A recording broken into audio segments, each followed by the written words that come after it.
ও জড়িবুটি madam, মোর একটা কাজ আছে, কাজ করে মোরা আসছি, বুঝেছিস? এখন আবার কি কাজ? আরে সব কাজ তোকে বলে করতে হবে নাকি? হ্যাঁ ও মিষ্টি, চল এখান থেকে, মোরা কাজটা করে আসছি। তুই যা তোরা যা, চল চল চল মিষ্টি।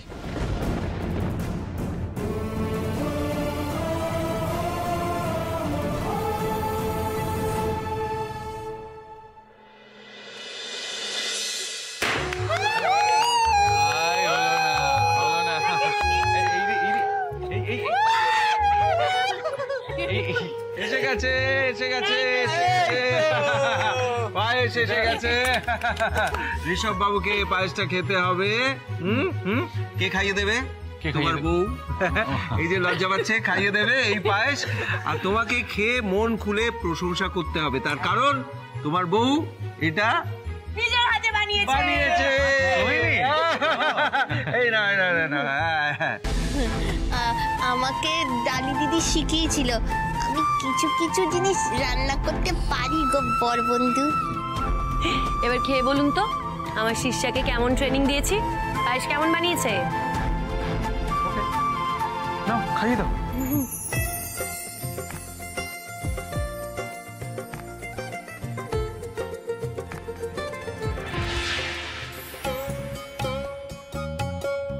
এত সাসপেন্স ক্রিয়েট কেন করছো বলো তো ঋষু, বলে দাও কেমন হলো।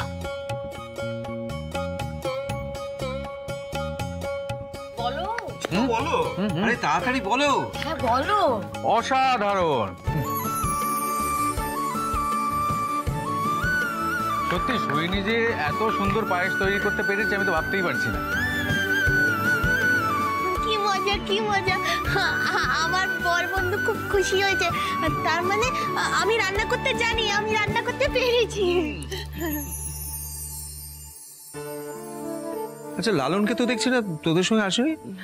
না, ও মিষ্টির সাথে একটু বেরিয়েছে, একটা কাজে গেছে বললো, চলে আসবে একটু পর। এ বাবা, আমি তো বলতেই ভুলে গেছি, দাঁড়াও 1 মিনিট।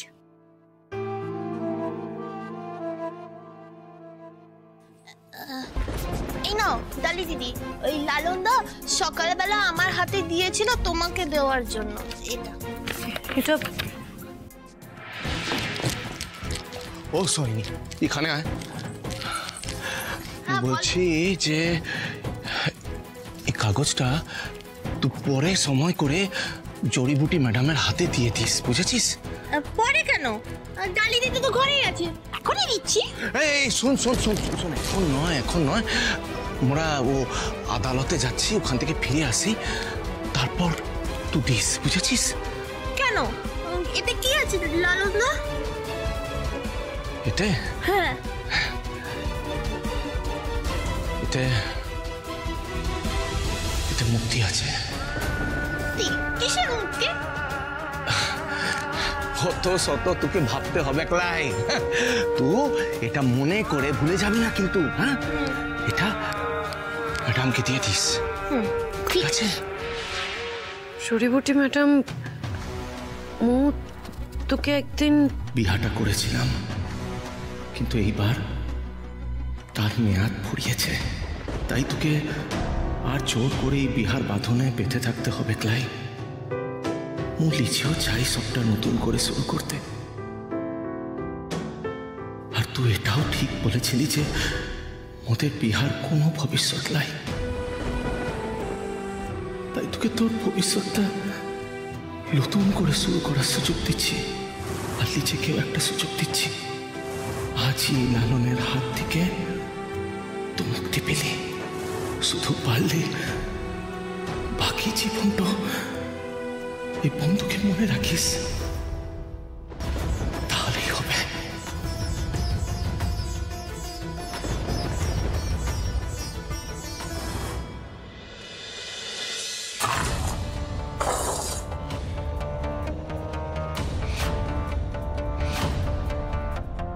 ঝটপট খেয়ে নে।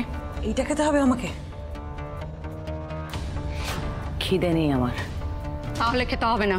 না, আমার খিদে পেয়েছে, আমি খাবো।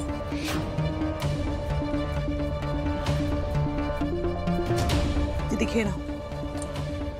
পেটের জন্য তো এত কিছু করা। খেয়ে নাও বলছি, না খেলে বাকি কাজটুকু করবে কি করে? ভালো চাইলে তুইও চুপচাপ খেয়ে নে।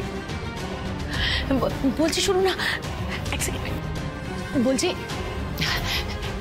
এখন তো ভিজিটার্সদের সময় না,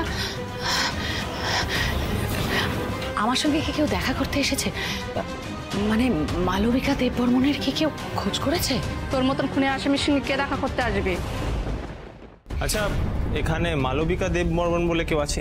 এই যে এখানে আমি আমি আমি কে আপনি? মু ওর পরিচিত আছি, ওর সাথে দেখা করতে এসেছি। জান।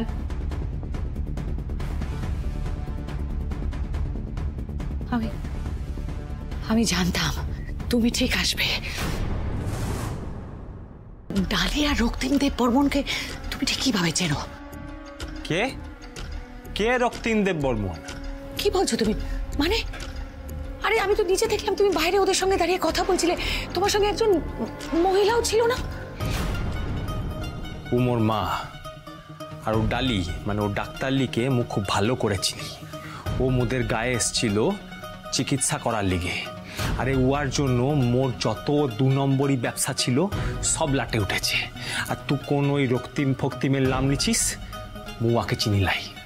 ডালির সঙ্গে যে দাঁড়িয়েছিল না, যার সাথে তুমি কথা বলছিলে, আমি তার কথা বলছি। আরে ও তো মোদের গায়ে লালন বটে। লালন আমাকে কিছু না জানিয়ে একটা চিঠি লিখে চলে গেল। এত বড় একটা সিদ্ধান্ত একা নিয়ে নিল। বৌদি, আমি না বুঝতে পারছি না, আমরা সবাই কত আনন্দে ছিলাম, হই হুল্লোড় করছিলাম, লালনও কত খুশি ছিল। হঠাৎ করে এইভাবে বাড়ি ছেড়ে চলে যাওয়ার কারণটা আমি না বুঝে উঠতে পারছি না। তার থেকেও বড় ব্যাপার হচ্ছে লালন আঙ্কেল আর মিষ্টি মিমি বেরিয়ে গেল, তারপরে হঠাৎ করে গ্রামে চলে গেল। না মিমি, আমার মনে হয় যে মিষ্টি মিমি জানতোই না যে লালন আঙ্কেল গ্রামে নিয়ে যাবে, নইলে এইভাবে পার্টি করার কথা একদমই বলতো না। কিন্তু ছেলেটা আমাদের জন্য এত কিছু করলো, আর আমরা ওকে ধন্যবাদ দেওয়ার সুযোগ পর্যন্ত পেলাম না। কেমন ঝড়ের মতো এলো আর ঝড়ের মতো চলে গেল। তার মানে কি লালনদার এখানে আসবে না? মিষ্টিও কি আসবে না? আমার বন্ধু, আমি তো একা থাকতে পারবো না গো এখানে। মাও চলে গেল, ওরাও চলে গেল, ওদের তুমি ফিরিয়ে নিয়ে আসো বলবো তো। আমার খুব কষ্ট হচ্ছে, ওদের তুমি ফিরিয়ে নিয়ে আসো। বুঝতে পারছি না তোমরা কেন এরকম করছো। আরে ও তো লিখে গেছে, ও স্বেচ্ছায় বাড়ি ছেড়ে চলে গেছে। তারপরও আমি বুঝতে পারছি না ওকে ফিরিয়ে নিয়ে আসার জন্য এরকম অস্থির হয়ে যাচ্ছ কেন? ও কি স্বেচ্ছায় চলে গেছে, না অন্য কোনো কারণ আছে? মানে কি বলতে চাইছো তুমি? আমি ওকে বলেছি এভাবে হুট করে সবটা ছেড়ে চলে যেতে?